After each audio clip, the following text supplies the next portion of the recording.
I'm your host, Adam Gardner. I play in the band Guster, but I'm also co-founder of the environmental nonprofit group REVERB.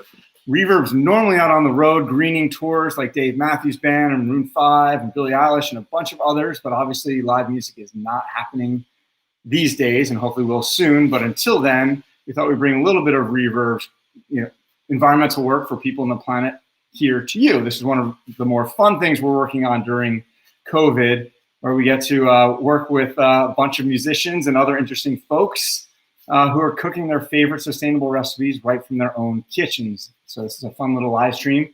We are looking at the public chat. Hello, Drew. Good to see you. We are going to definitely do this. Drew is from Cliff Bar. We'll be talking about that soon. They've been a great supporter of REVERB and of this show. So thanks to Drew and Cliff Bar right up from the top. So this episode is episode 15. We've had a lot of luck having wonderful folks on the show. Ben Montench from Tom Petty and the Heartbreakers. We had a bunch of folks last week from REVERB, our own employees cooking a bunch of stuff. We've had Billie Eilish's mom, Maggie, on. So it's been really great. This is our first time having a repeat guest chef. He was in episode 2 when we were doing this on Instagram Live instead of Facebook. And we are going to be cooking cashew pesto spaghetti with herb tofu. It's a vegetarian dish that can actually be made vegan very easily too, is what I'm told. So I don't know why I'm pretending to surprise you with who this guest is. It's everywhere. His name is Stefan Lessard. He's a founding member of Dave Matthews Band. I can't imagine. He was 16 when he founded the band with his other bandmates. When I was 16, I was playing in a crappy cover. Actually, it wasn't crappy. We were fine for high school kids in a cover band. But we were not the Dave Matthews Band. And I can't imagine what it must be like to be 16 and then being in that band. We'll hear more from him in a minute. I'm going to stop talking quickly, but I do want to quickly say some things about Stefan before we bring him on. He, in addition to being in Dave Matthews Band, he is actually on REVERB's board. Dave Matthews Band and REVERB have been working together for almost 16 years now. We green their tours and we engage their fans to take action for the environment. Hopefully Dave Matthews Band fans are tuning in right now. Huge thanks to all of them. There's been incredible work that's been done, and really it's been the band and your fans, you guys, that have been really making all of it come together. Because of all that work over 16 years, the United Nations Environment Program designated Dave Matthews Band as an official ambassador, the first full band to become a UN Environment Ambassador. That was last year. REVERB, as part of that, because of our work with the band, got designated as the United Nations official music and public engagement partner. So this Dave Matthews Band has been a long time and one of the most significant musical partners REVERB has ever had. I've had the pleasure of playing, opening up for Dave Matthews Band in my band Guster, and also playing with Stefan in a wacky ski band called Yukon Cornelius. If you're interested in that, you should check that out. It's a blast. We've had a lot of fun. It's a random assortment of musicians from Dee Snider of Twisted Sister to Mike McCready of Pearl Jam, Stefan, and myself. It's been really fun. Yukon Cornelius on YouTube. Enough of that. Let's bring on Stefan Lessard of Dave Matthews Band, the repeat guest chef of the evening. Hey. Hey, Adam. How you doing? Great. How are you? Great. So it's been a while since we've done this last. You did this episode 2 was in April, right when all this really started to happen. Yeah. What have you been up to since then? What's been going on? How's your summer? Groundhog Day. Yeah. Yeah. For the most part, no, it's been we've been healthy, and that's what I was most concerned about for my family and my relatives and my friends, where that everyone stayed healthy. So they were fighting this COVID before even getting it. So that's been a good thing. Everyone's been healthy in my family, no sicknesses, knock on some cookie boards, but other than that, the kids are all starting to do their back to school, homeschooling, but there's some sports happening. So it's a little bit more active right now than it has been. Yeah. Have you been cooking? Last time I cooked, I think it was the last time we had a show together. I cook for myself, but I tend we have a nice little routine where I kind of watch some shows with my my 4-year-old while my wife cooks dinner, and that's kind of been the sort of this routine, and now the 4-year-old always comes to me looking to watch a show around the time that dinner starts getting. So, I love cooking, but I also love spending that time with her. Yeah, of course. But I mean, that's the unusual. We can talk more about this in a little bit, but that is kind of the unusual, unexpected positive side of all of this is that family time and that level of it and that depth of it and that now it's been months and will continue to be. So that's I think that's kind of the nice side of all of this is that yeah, and I think we were talking a little bit earlier about how it's you have to have the mindset to go forward and just jump into it and do it, and if you do that, then it becomes it becomes a positive thing. When you tend to try and fight against something that's inevitable, something that's happening that you have no control of. The only thing you have control of, right, is how you approach things and your perspective. And so this has been a time to really jump into loving just being with my family and being with my kids. And because you have to take, what's there. When normally I'd be traveling and touring and me on stage and me, and it's been a lot more of like you, right. you, and I like that. Absolutely. Well, let's get into the recipe a little bit. We are going to really talk about a bunch of stuff as we do so, but we might as well get this recipe rolling and then we'll chat in between. Sure. So, well, I can tell you the original story of this recipe. Yeah, I was going to ask about that because you have a special name for it. First gig, Cashew Pesto. So the very first gig that we played live on, in front of a crowd of 10 or something, was at Trax in Charlottesville, Virginia. Yeah. And I think Leroy might have had some other gig before our gig. So our sax player, Leroy Moore, was off doing something else. And Carter, myself, and Dave decided to go to a vegetarian restaurant in Charlottesville down the street from where Trax was and have dinner there before the show. We're nervous, our nerves, but Carter had been already playing for a while. I actually had some experience, but I think this might have been Dave's first time with a band on a stage. And so he was definitely nervous. And but anyway, we go to this vegetarian restaurant, and on the menu is cashew pesto. And it was like cashew pesto spaghetti or penne or something. And I loved it. Like, I was like, okay, that's what I'm ordering because I've had it before. And I just remember eating, and Dave, I think, got it. And I think halfway through the meal, he's like, why am I eating something so heavy when I'm so nervous about to go on the stage? And immediately, it was like, all of three of us, it was like, oh man, I'm so full. I'm so full. I can't go play now. Like, we were all like crushed by this cashew pesto. It was fine. The show went on, and so did our career, I guess. Yeah, I think it went all right. Cashew pesto didn't destroy us, but I grew basil. When I was still living in Virginia, I used to grow a lot of basil, and one day I found a recipe for cashew pesto, and I was like, oh, I remember having that. I loved it, and so I made a whole bunch. I made tons of it, and I gave a bunch to my family, and one of my sisters, she just loved it. And so I was like, all right, it's a hit. I'll keep that in the wheelhouse. And so I think it's a great summertime, end of summer recipe. There's lots of basil, you have some tomato. And I can talk a second about tofu. Sure. I grew up vegetarian. I'm not a vegetarian strictly now, but my diet mostly is vegan, vegetarian, but every once in a while I like eating some bison, or I'll eat dairy every once in a blue moon, especially if I'm having pesto, because to me the Parmesan just makes the consistency awesome. But I've had vegan pestos, I love it. And so, for example, for the pesto, you can substitute Parmesan cheese with a different type of Parmesan substitute, or eating nutritional yeast works good for that. And then tofu, you can do chicken with this recipe if you want to stir fry some chicken, if you don't like tofu or you don't want to eat soy.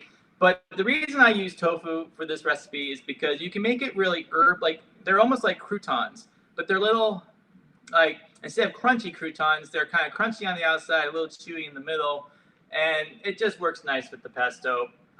Personal preference. So tofu, first thing, because we want to get this in the oven, right? Mm-hmm. So tofu is made in water, and when you're making something, like if you're baking with tofu or you're stir frying with tofu, you kind of want to get that excess water out of the tofu before you start. So what I do is I put some paper towel, put pieces of tofu there on paper towel, put a plate on the tofu, and then you put something even heavier on top of the plate. And it just squishes out and it slowly leaks out whatever water's left over. It's basically like a sponge, right? Like you're just trying to squeeze the sponge out. Exactly. Which is why you can do great marinades for. Originally, I was thinking of doing more of a stir fry type thing with the tofu, which I would actually marinate it in a little miso soy mix and then bake it. But for the herbed and for the Italian, the cashew pesto kind of takes over everything. So you don't need to get too particular when it comes to marinating tofu for this. Nice. So anyway. We'll have to do that other recipe. We'll have to do that miso tofu recipe for episode 24. I mean, I was 5 years old when we first started. My parents became vegetarian.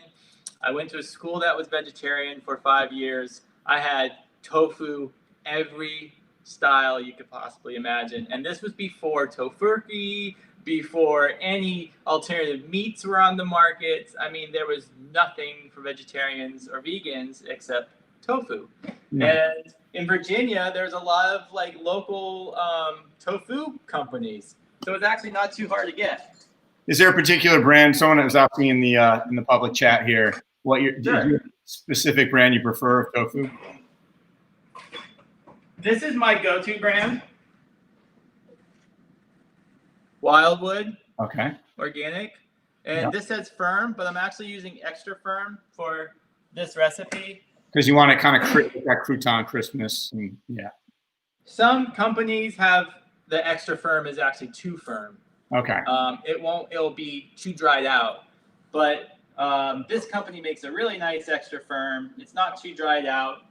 So I cube it. I cube the tofu like that. Now what we're going to do is we take this bowl. You put the tofu in the bowl. Now herbs. Right here I have fresh thyme and fresh oregano. Nice. You kind of want to get a medium coat around the tofu. I rinsed these herbs already, but I'm going to go ahead and I don't know if anybody knows how to get herbs, the leaves off the herbs correctly, but you kind of take the stem and you just kind of go like that very lightly. From top to bottom, is that what you just against the grain? So you go against it. It's like rubbing the cat the way it doesn't like. Right? Okay. And then you get the nice leaves. You don't waste too much time picking it all. And then thyme's the same thing. It's a little more delicate. But when you start at the top, and then nice. Yeah. Okay. So we're getting this a little. We're going to do like, I think I put a teaspoon of each. I think I might even go a little more with the oregano. If you're being exact about this, I would say probably more like a half tablespoon of oregano, and then maybe like a teaspoon of the thyme. But in general, you basically get the idea. You're just going to put the two different, and if you need to use dried herbs too, I would definitely just do half a teaspoon of each. So dried herbs are a little easier to measure out, right? So first, and I like to do this before putting the oil on, so the herbs kind of mix around with the tofu, and then I'll drizzle some olive oil in there to coat it, put a little black and pepper and salt, and then we're going to stick that in the oven so we can get on to the pesto. All right. Do you grow your own herb? Are you able to do that? So I have grown all these herbs. I actually had a great basil going this year, but the heat wave kind of destroyed it. And my other herbs, they're picking. I don't have enough actually for this recipe. So these are all organic herbs from local farmer markets. This is a beautiful California olive oil from our ecology center here. So it's all local, non-GMO, organic, really good stuff. But for the tofu, I do a lot of things by just sight, but I just usually drizzle. You don't want too much because then it's going to be too much grease. And then get away from using my hands. Nice. There's a question from Oxfam, who's a partner on the program as well. Does tofu need to be room temperature, or is it right out of the fridge? Is that all right if it's right out of the fridge? So generally speaking, cooking any protein type thing is actually better to have it out of the fridge for a little bit to get it to be more room temperature. It's not. You don't have to. It's not like some meats. Like if you really want to cook like a steak really well, you should leave it out of the fridge for half an hour so it starts at room temperature. Wow. But with tofu, it's more about getting the water out, and then you're fine. I mean, you could take it out of the fridge 5 minutes beforehand, squish some water out, and I think you'll be good to go with the tofu. Now I'm just gonna lightly with the same olive oil. Just lightly coat this cooking pan. And you can also use parchment paper if people like to cook. I don't know if there are cooks out there who like cooking on parchment paper. You can also do that with this tofu recipe. Well, I imagine with the oil, you want it crisp, so that'll help crisp it up right on the outside of the tofu. Yeah. Yep, the oil gives it a little bit of crisp. Oh, and I forgot some salt and pepper. So let's do that. Yeah. While you're doing that, I do want to mention Oxfam's Eat for Good campaign. So they've been helping us with the show a bit here. Even for some of our guest chefs, we kind of give them Eat for Good guidelines to cook a sustainable recipe if that's something new to them. Obviously, it's natural to you. You've just mentioned several things that are all kind of within the ethos of their program. If you're interested, for those who are watching right now, it's oxfamamerica.org/eatforgood. And there's a bunch of guidelines there if you want to do good things for your body and for the environment while you're cooking. That's where to go. Back to you, Stefan. That was my little. All right. Go awesome. Okay, you're going to space it out. So there's the tofu ready to go in the oven. So you set the oven to 375. Okay. That's a good temperature. It's going to cook for about 40 minutes. But what I do is set the timer for 20 minutes. And after 20 minutes, you take it out and you scrape off the bottom, you flip them. You can sort of shake them around, and then it'll help get all sides more crispy. Right, this is a question I have for you because Lauren does a lot of the crisping of the tofu. That's how she likes tofu as well. Yeah. My wife, and she always is like, oh, hey, by the way, can you just flip all the cubes of tofu over? And I do them one by one with like tongs. Is there a better way of doing it? It depends on how uniform you want it all to be. If you want every single side to be a perfect carameled little like crispy skin, then you take each one and you take tongs and you give it maybe 10 minutes on each side. So you know.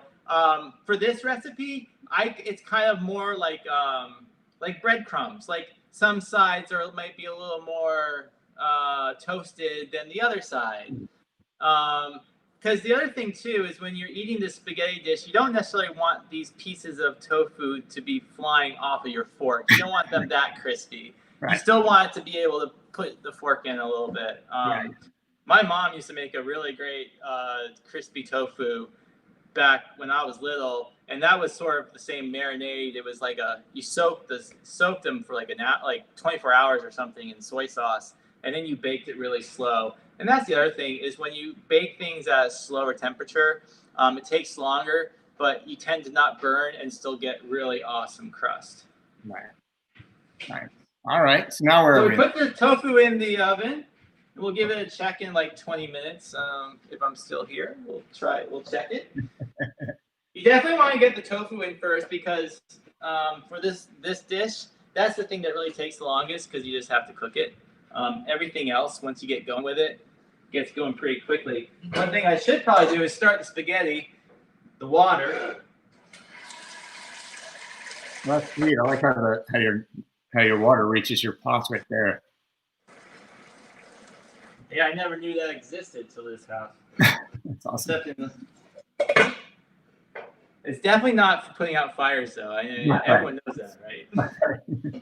Not a good idea to use for an oil fire. What? Not a good idea. So, with pasta water, the traditional way and the best way, I think, is to put lots of salt into the water. Yeah. Some people make it so it's almost green, or greenish salt. I'm using red salt, by the way. I'm not sure where this red salt came from, but definitely a good place. Everything in this house, this family uses great local ingredients, local produce as much as possible. We're lucky to live in a place that has farms all year long. Even when it's hot and crazy, they're still giving us great food. So try to do that. Farmer markets and local farms, and especially things like olive oil and stuff. I was at the supermarket looking for organic olive oils, and it was interesting. Like, there's a lot of choices out there, but I think you got to think about where it's coming from and how much energy it takes to get to you. Is one thing that I think about. And so I like buying from the local farms. That's awesome. I'm noticing a bunch of questions about the recipe. You can find the recipe and the details of it. There should be a link right from this Facebook page, but otherwise you can also go back and watch it later if you're just coming in now at reverb.org/quarantine kitchen. All the episodes are archived there, including this one. All right, so what are you opening now, Stefan? So I'm just going to get the spaghetti opened up, and this is Italian macaroni product, as it says in the pack, but I do love traditional Italian pastas, and so this is certified organic, but it's very gluten-y. It's got lots of gluten and all that good stuff, but this recipe can be used for any type of pasta. You could, remember the thing is the cashew pesto. The pasta is just sort of what you like, what you feel like. We eat a lot of non-gluten, gluten-free pastas and breads in the house. So every once in a while, when I do cook something, I use the real thing. Right. This seems to be. I'm noticing a theme that this is your indulgent dish. Where you're like, I don't normally have dairy, but for this one, I'm going to have cheese, and I'm not going to have a lot of gluten, but for this one, I'm going for the most gluten-y pasta I can find. Well, the good thing about Italian products, Italian pasta, and I should know the Seminole, how you pronounce it. But the thing is that in America, in a lot of places around the world, when they mass produce wheat, they cut it down, they grab it and take it. Where in Italy, there's a practice where they have to leave it cut on the ground for a certain amount of time before they're allowed to come pick it up. And it actually starts to ferment a teeny bit. And they're saying that people don't have the same type of allergies and diseases associated with wheat and gluten in Italy because the gluten and the type of whatever that the scientific explanations are for it, but they don't have as much. It's better for your body. Your body can handle it better. So, for example, I know people who have a lot of issues with wheat, yet they go to Italy and they can eat pizza and feel great. So that definitely would go with an Italian organic brand if you wanted to use the real thing. Otherwise, there's a lot of, you can use zucchini noodles. Speaking of zucchini noodles. Yeah, I noticed that people were commenting on that. What's up with that? That's a neighbor's farm box, what that is. Wow. Yeah. Now, normally there's like more usable size zucchinis, but put that out there. No one takes this because it's really, you don't use it for much, I guess. I think you can use it for bread. Like you can shred it up and put it into things, veggie burgers and bread and all sorts of crazy things. But that's the big gourd right there. But you use that to prop open your window, basically, right? Like just keep the window. Yeah, this just entered the house. We haven't really. It's a newbie. Wow. All the veggies are coming. The veggies are big this year. I don't know why. Wow. Hey, so I know you like to drink wine. We have a question from folks who are watching. What would you recommend? Any types of wine to go with your dish? I would recommend. Yeah, actually, I haven't had a drink of alcohol for 11 months. Oh wow. Crazy. But yeah, I'll be a year next month.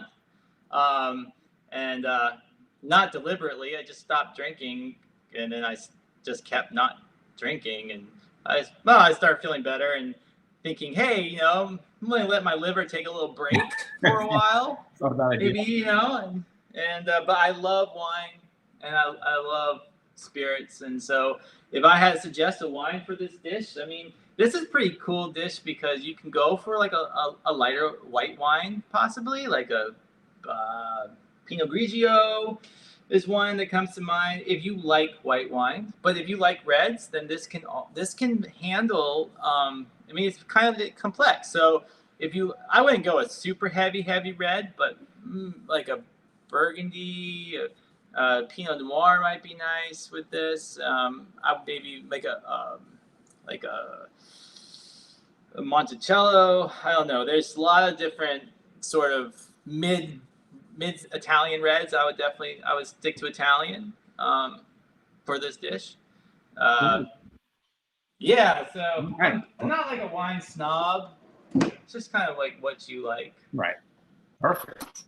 All right. So now where are we at the recipe? What's?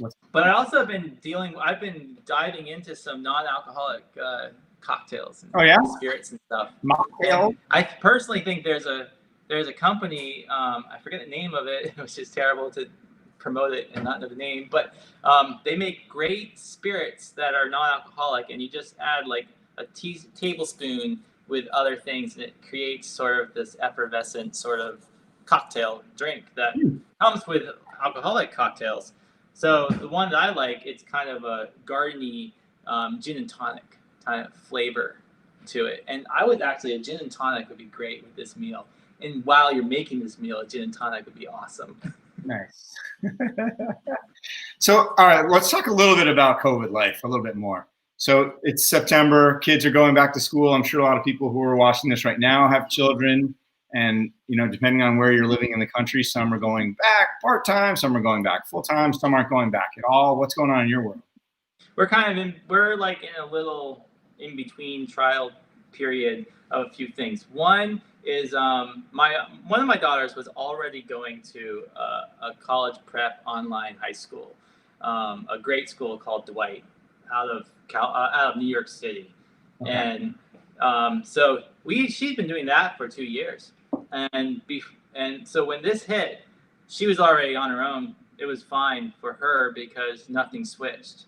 The only thing that switched is her school has tons of programs that you travel to. So she was going to go to Kenya, and she's going to go to New York. Actually, she was in New York City at the UN because she was a UN. She was part of a UN club in her school, and they went out and they were talking about trying to stay away from certain people from Europe because they were from areas that were starting to be hotspots in the news. Right. But she was healthy the whole time. Real lucky about that.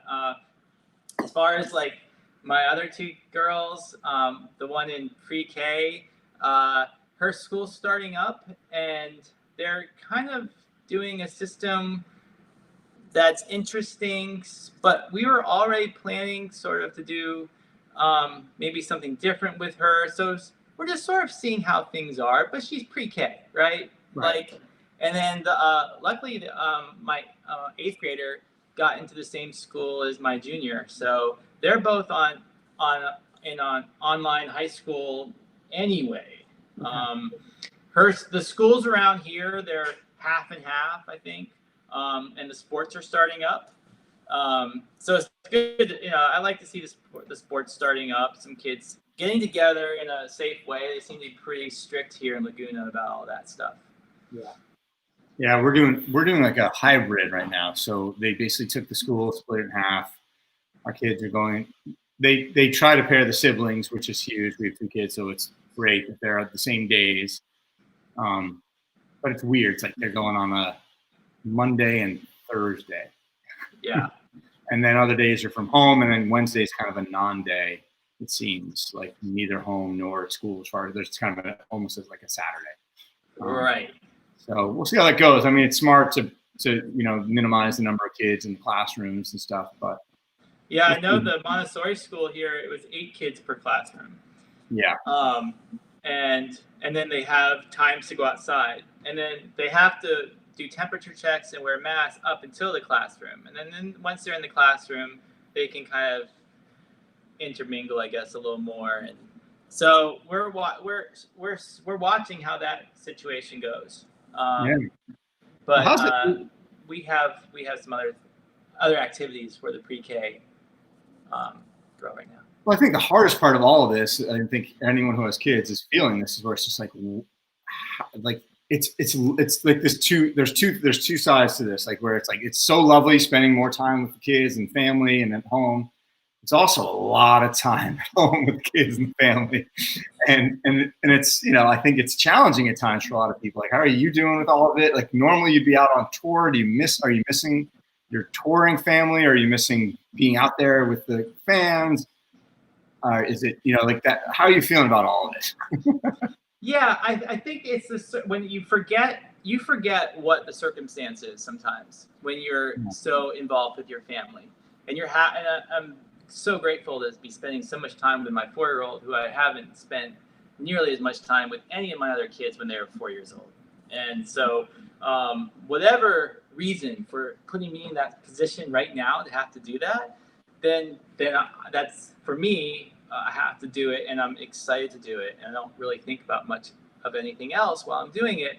But when I start to think about the reasons of why everything is happening and why we're doing these things, and then I start feeling like, okay, ready to get through this, ready to push through. This was the attitude back in March. Let's do what we need to do and get back to normal, or get back to a better normal, right? If it means I have to wear a mask when I go inside the supermarket, I don't care. I'm going to do that. If it just means that in 2 months instead of 6 months, something else might happen. Now, around here, things are starting to open up a little more. Movie theaters are opening up with 25% capacity. That's great. For people who want to try that out, I mean, I'm not going to stop them, but at the same time, there's no way I'm going to go into a movie theater right now. Yeah. But I do feel that, like, starting to see what happens with outside events, and in particular, with ones with really great safety guidelines. I think people look at Sturgis and they're like, look what happened at Sturgis, and you're like, but there was no safety guidelines. Zero, okay? And then people look at the protest, they're like, well, why are people talking about the protest? Because there's tons of safety guidelines with the actual peaceful protest happening, at least from the A and B. But I think the idea for me is well, what's going to be best now in order to make it as quick and as possible? And when you don't have leaders who are recognizing how extremely serious the situation is as it's coming towards you, how are you then supposed to get ahead of it? And then, so all of that stuff starts to make me go, I want to be doing I always do. But I get back to, it's the reality. It's where we are this very moment. And it's your own perception of it all is what's going to make you have a bad day or a good day. Totally. So just trying to make each day and seeing, and my kids have been unbelievably flexible throughout this time. And I just can't imagine what it would have been like when I was their age if this had happened. Well, kids are they are amazingly resilient and flexible, and I mean, I feel like our kids in a lot of ways have grown up, not in a bad way when you say, oh my God, some horrible circumstance it's not robbing them of their childhood, but they're learning responsibilities that they otherwise wouldn't. They're really being helpful around the house. And we're not giving them much choice. We're forcing the issue, but, sure. they're doing it, and it's becoming normal for them to take responsibility for cleaning up around the house and for doing the dishes, or whatever it is. We're folding laundry, like we're putting them to work, and it's great for them, on that level. So yeah. Well, I have a daughter who just turned 16. She turned 16 earlier this year, but she just got her driver's license. That's a whole other talk about, like, being able to do her own thing. Like, I was driving her to swim and dive just a couple months ago, and now she's doing it on her own. So, around here, there's the sports and the outside activities have been going on for a little while now. So people don't feel as stuck inside. There's still a lot of still a lot less than you can do. Obviously, I live out in a land where there's Disneyland and there's amusement parks and all this stuff. And but overall, the kids aren't really trying to do too much crazy things. Like, they understand, like, it's better to just chill now. So hopefully we can get back to normal as soon as possible. Well, I like what you said, a better normal afterwards. And there are some opportunities for that. That's like one of the things that REVERB's looking at with the venues right now, since everything is up for grabs. Nobody knows exactly what it's going to look like on the other side of this. Everything is being renegotiated and reassessed. And, so much of the work that Dave Matthews Band and REVERB and a bunch of other artists that REVERB works with have been working so hard on for the past 15 plus years is to have better practices at concerts and on venues sustainably, as far as environmental practices. Everything's, with concession contracts being completely, all the food vendors, all that's up for grabs now. It's an opportunity to actually leapfrog forward and go like, hey, let's get rid of single-use plastic once and for all. Let's get, it's nice to get rid of the straws. That's awesome. Let's keep going. But it's also really easy for, promoters and folks who hold concerts to backslide, because it's now, everyone's very worried financially. So some things, when it finally happens, might not be as important all of a sudden. That's right. So like the environment, because all of a sudden you have it again and you just forget. And so hopefully, though, because it's all related, it's all connected. Everything we're dealing with. Absolutely. I mean, disease and climate change and fires, right? Like you're fires and idiots in government, like, they don't know what to do any more than you and I do. Because some of these issues just take a bigger consciousness than just one or two people have. So that's why I say vote. Yes. So and that's what makes me excited, is that this year things can change, and it can change in a way where we can just at least go back to put everything kind of back towards the tracks, because you don't want to be. We just need some common goodness and common thought, I think, and then maybe we can do it. I'm not going to yell at somebody if I see them without a mask on as they walk past me. The same way I would expect if I'm in a supermarket and someone sees me with a mask, they're not going to yell at me for having a mask. At this point, I'm just kind of like, please wear a mask if you're around me and my kids, if we're inside. But I'm not at the point where I'm like fisticuffs about it or anything like that, So I think that it's more that attitude of like, it doesn't have to be so extreme on either side.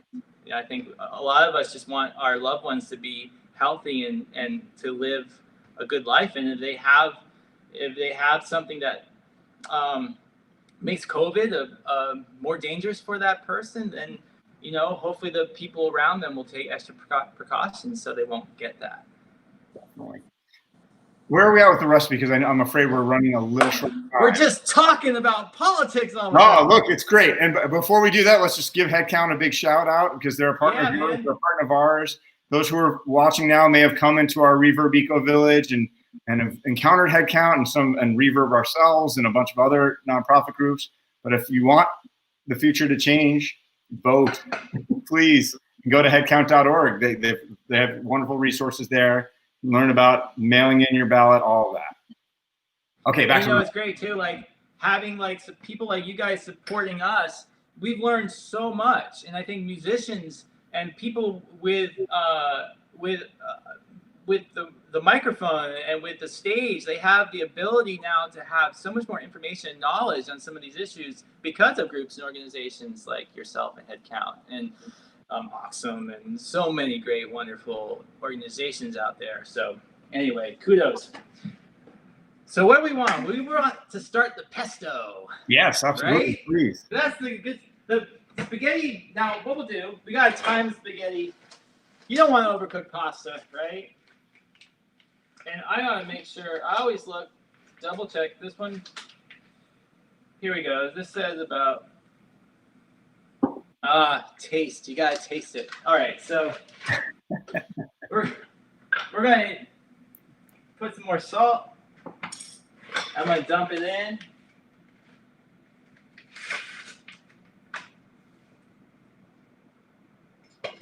Remember to wash your hands before you start cooking for your family.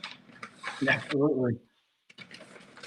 Never thought about washing my hands as much as I do nowadays, and yet that's something going in the future. If everyone just washed their hands more in the very beginning, maybe the cruise ships wouldn't have been so nasty. Yeah.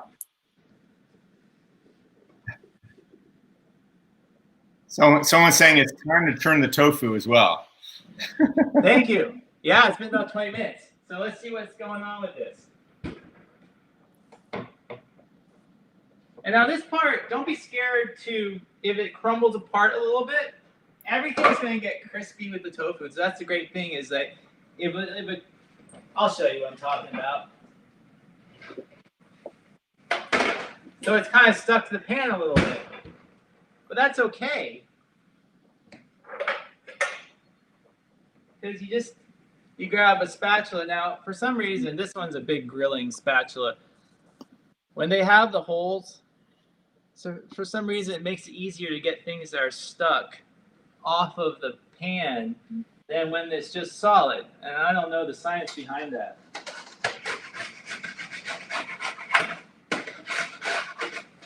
For those of you who are just chiming in now, who just came into this, because some folks are like, "What's happening?" Stefan, flipping something.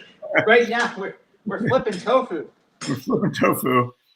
It's already getting kind of crispy. I don't know if you can see, but you don't really need to flip each individual. This one I can show you maybe really close up. Nice. Got a little crispy in. So it's all right. We'll put it in for another 20 minutes. And pasta's going. So I got to look at the clock, say another 5 minutes. We'll test the pasta. Now, and let me just say one thing too. Like, I am absolutely optimistic about next year. I mean, we have a tour booked. I'm not thinking like, oh man, I'm just waiting for the fall. Like, I am thinking we're going to go when it says we're going to go.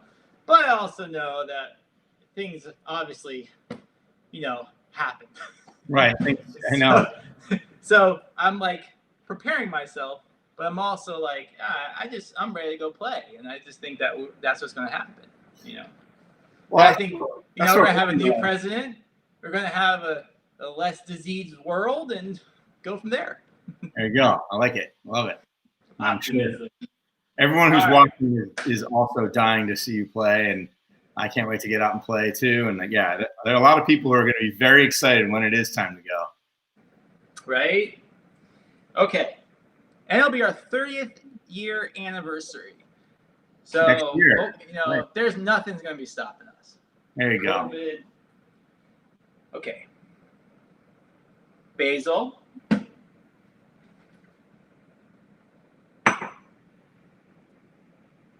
cashews. Okay. And again, for those Just realized I did something wrong, guys.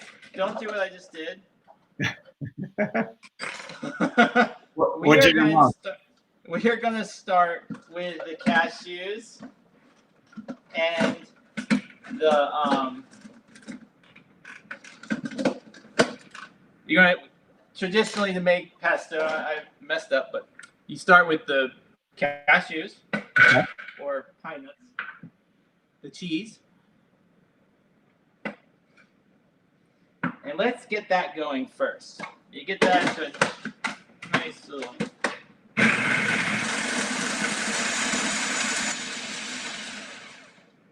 That's it?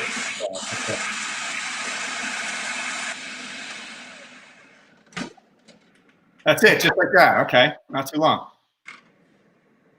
So as you can see, it's kind of here. There you go. Yep. Yeah, so like a little coarse, and then you can add. Then you put the pesto in. I mean the basil. You put the basil. We're gonna mince some garlic. And if you're lucky, you've got one of these things because mincing garlic with a knife is for the pros. For the pros and not for the professional musicians. No. Save your fingers.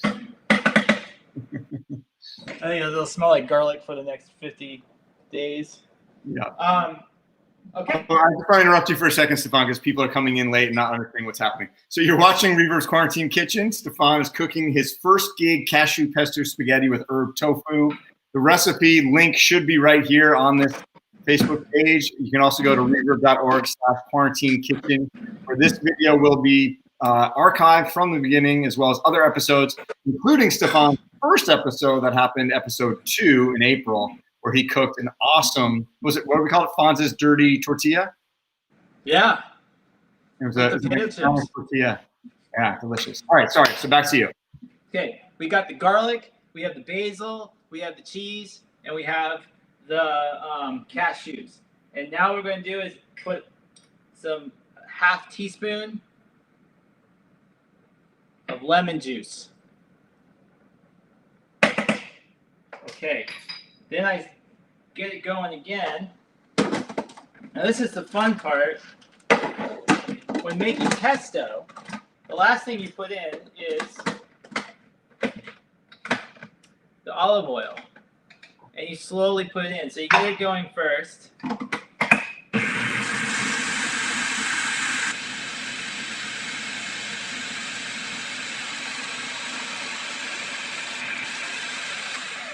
Okay, now what I'm going to do now is, as that's going, I'm going to put it on low. I got it on high, but I was going to put it on low now. As it's going, I'm going to put the olive oil slowly.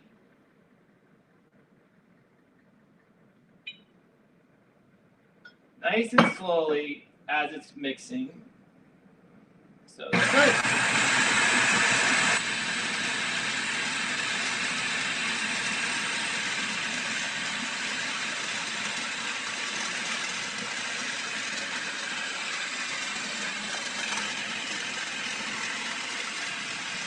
All right, it's slowly. It's sprinkling in.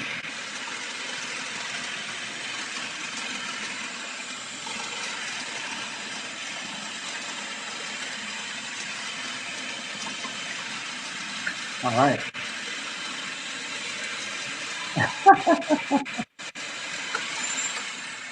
I mean, I don't know about you guys. My favorite herb is basil, and one of my favorite nuts is cashew. So this is just heaven. It must smell amazing, yeah. Now, I don't like to go too crazy with making it too creamy. I actually like it to be a little coarse, like that. Yeah. My pesto. Okay. But that's a good I might do it a little bit longer. Let's just go like another 2 seconds. The spaghetti's gonna be ready.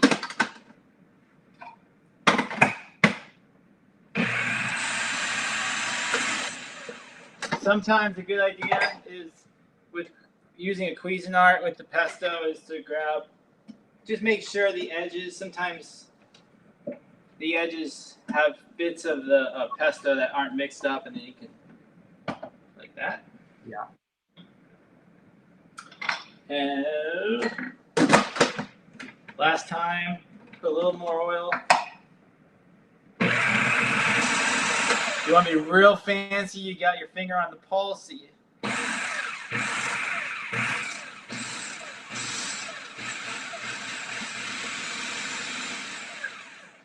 Nice. Voila, our pesto's finished. So let's put it in a bowl. Nice presentation bowl. Now this pesto can last for about a week. Okay, yeah. I'm glad you mentioned that. I was going to ask about that too. Yeah, for about a week in the refrigerator. Can you freeze it too? You you want it to go longer? Yeah. I would freeze it right away. I wouldn't refrigerate it and then freeze it. I would just put it straight into the freezer. Yeah. I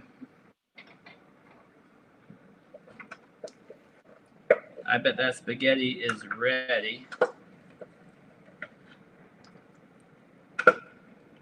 Okay, so here we go. Here's our beautiful pesto. Nice. Oh, it's lovely. We were just talking before the show how important it is to have those little bowls. That makes it look like you're in a professional cooking chef. My daughter uses them. They're all these little Japanese bowls. Oh, that's cute. So cute. The lemon one was a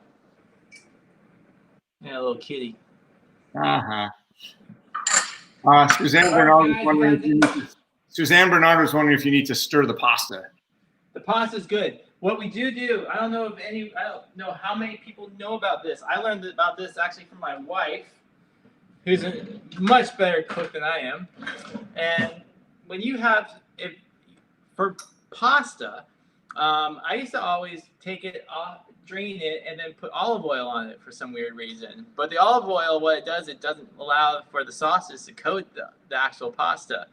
And so what traditionally they do is they take the pasta salt water that's had the pasta in it, and you save some of this water.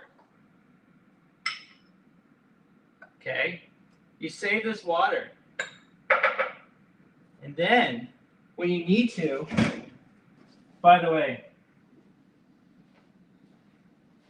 I miss Europe really badly. I got both these in Europe on our trips to Europe. Nice. Can't wait. I saw someone went to France. They had to go through all this COVID stuff to get there, but they got there because their kids were going to school in France. Gave me a little bit of hope that someone was traveling to France. Okay.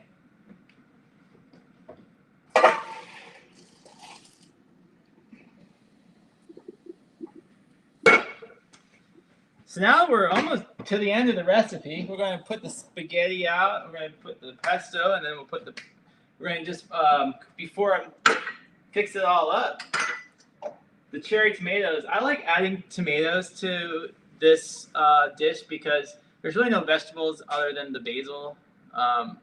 And you could add whatever you want. You could add broccoli. But the thing about this particular dish with other vegetables is it's such a strong basil flavor that, like, if you have a green vegetable that has a different flavor, I think it kind of takes away from the actual dish.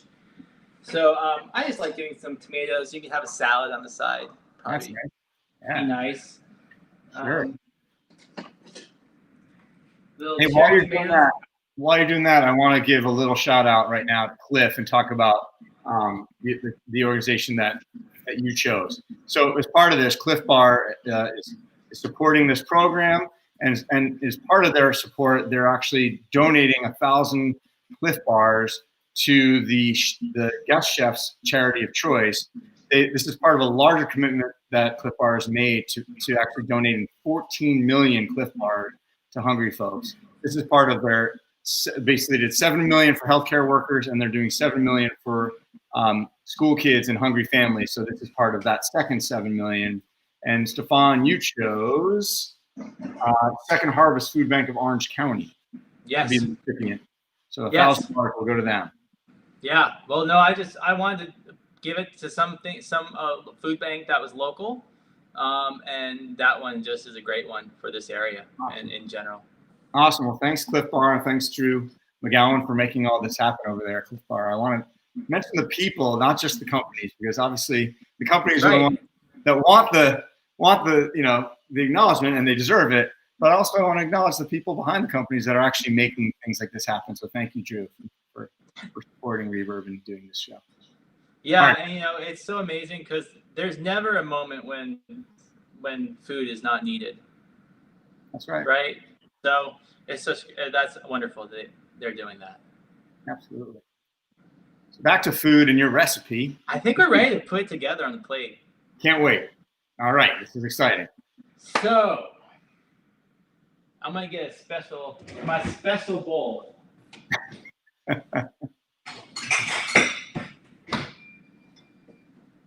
And thanks for doing this, Stefan. I'm glad that you're like glad you're like, before we get into the big finale, I just want to say thank you for everything you've always done to support Reverb, and I'm glad you're dusting off your apron to cook again for us. Thanks. Well, we could go many different ways. If we want to go, I could grill a steak out there some days, or if we want to go total vegan. I mean, I'm on all. I love it all. As long as it's good and it's natural and it comes from a good source, I'll eat it. Okay. Spaghetti. So what I like to do for this dish is usually let everyone come up and put it all together themselves. But we're going to go ahead and coat the spaghetti with the pesto for this presentation. Now, this spaghetti is not too bad. It's not too sticky, but I am going to add a little bit. I don't know if you guys can tell, but it's kind of getting a little sticky already. And literally just the teeniest amount of this leftover cooking water. And it's something to do with the starch in the water from the pasta. Without oil, it then becomes nice and not sticky anymore. All right. And then without the oil, the sauce you choose to put on your pasta will actually coat it better. This is good to know. So this applies to all sorts of recipes, not just this one. That's a great trick. Yeah. Not aware of that one. That's awesome. Yeah, like I used to make tomatoes, like put tomato sauce on my pasta, it would always slip off the pasta, Yeah, totally. And I realized it's because I would, to make my pasta not sticky, I'd always put olive oil in the pasta after I made it. Let me just grab a fork to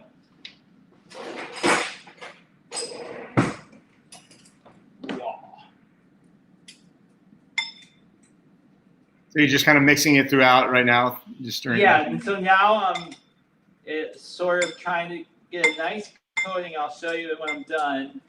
So there's a little bit of pesto on every bit of spaghetti. So you're not taking a big chunk of just pesto or a big chunk of spaghetti with nothing on it. But like I would normally, if I was just eating this myself, I would actually just put the spoon of pesto right on top of the spaghetti. And now we can bring out our tofu. I bet it's done. So anyway, that's nice. That looks great. So that's the first. We're not done with the pesto yet. So that's just an initial coating. Is that the idea? Yeah. Okay. Yeah, so it's like that's the base spaghetti. But you're probably going to want to throw on a little extra pesto on top of everything else. So these things are ready to go.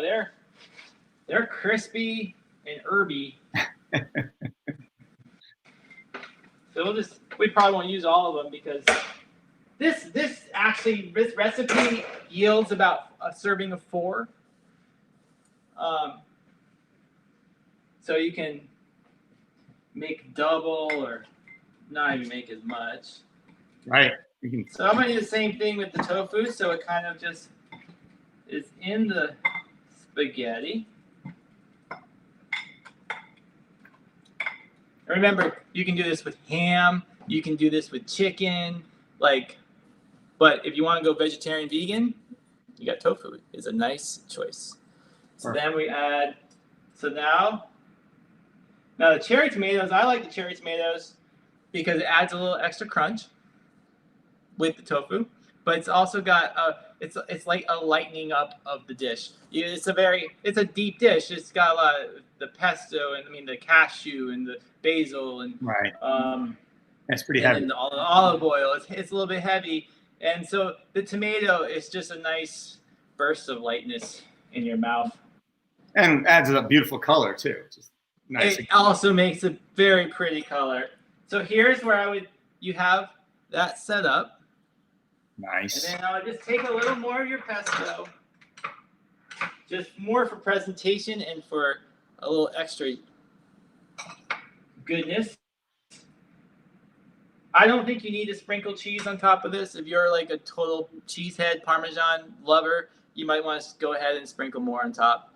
But as far as flavor, you definitely don't need to add any more Parmesan or cheese. And then last is my favorite palate cleanser is parsley. Took me a while to eat it, and then now I love it, especially at the end of the meal. But it's also a beautiful garnish. So we can just.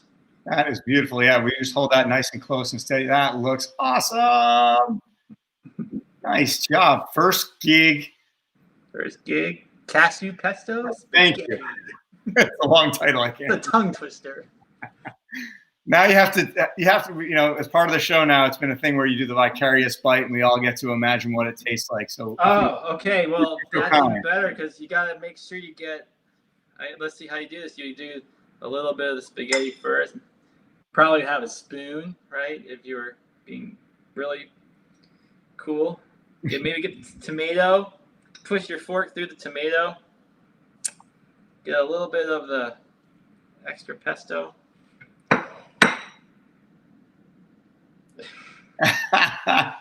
No pressure. It's like a first date right now. We have to watch it. I know. That looks awesome. Yeah. Nice work. Thank you, Stefan. I know what I'm eating for dinner. Yeah, exactly. Everyone's coming. You better be careful. The rest of the family's going to come down and snag that from you. I hope so. They're welcome to it. That's awesome. Thanks so much, Stefan. I'm so glad that recipe didn't sink your first gig in Dave Matthews Band, because where would we be without Dave Matthews Band? All of us are huge fans. I do want to. There's one more segment we have to do that's really fast. Oh. But you're also part of the Buy Reverb a Beer campaign. You've been doing this weekly fundraiser during COVID for Reverb, to keep us strong during these times, because there's lots of important work that Reverb is doing. Even though live music isn't happening, there's lots that needs to be done, and that music and we as a music community need to do and are doing. So there is a winner. You were so kind to offer. The band actually signed a guitar, and you promoted this. It was great. So thanks to everybody who actually did donate, and it was entered to win the guitar. You have the name of the winner that you are going to announce. This is an ongoing campaign, so if you want to participate in this, the idea is basically just to donate your beer money or the food money that you would have spent at a concert to Reverb and our environmental work. So do you have the name of the person? I do. And the winner is Jason Goldberg. All right. Congratulations, Jason Goldberg. Yeah. Sweet guitar. So, Jason, someone from our team will reach out tomorrow and get that guitar to you. Congratulations, and thanks for participating. And thanks to everyone who supported the Buy Reverb a Beer campaign. Again, it's ongoing. You can plug into that. I think that's it. I think that's a show, Stefan. Thanks so much. Yeah, there you go. Stretch and yes. I do want to. Yeah. Hey, thanks for having me. It's always fun hanging out with you. Yeah, I know. I can't wait to do that in real life with you as soon as possible. I do want to thank your management, like Corn Cow Shaw and Kingston and Eleanor Poole have been very awesome and supportive for a long time of ours. So I really want to just give them a shout out and thank them. I also want to say a special thanks to Hannah Rafkin and Chris Spinato, who are producers on this show that are behind the scenes making all this happen. Thanks to Drew at Cliff Bar. Thanks to Bob at Oxfam. And thanks to everyone who's watching now. And we'll hopefully see you all soon. If not in concert, at least next time here on Reverse Quarantine Kitchen. Stay tuned on who our next guest will be. And thanks again, Stefan, for everything. Really appreciate you, and look forward to staying in touch. And maybe we'll have you on for the third time. Yes, sir. Maybe I'll make a dessert.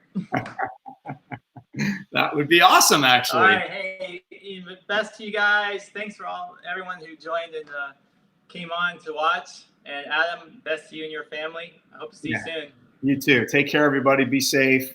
Stay well. Stay sane. Vote. And if you want to see the show, if you just tuned in late, it will be posted tomorrow in full on reverb.org/quarantine kitchen. You can check out the other 14 episodes there too, with all the recipes.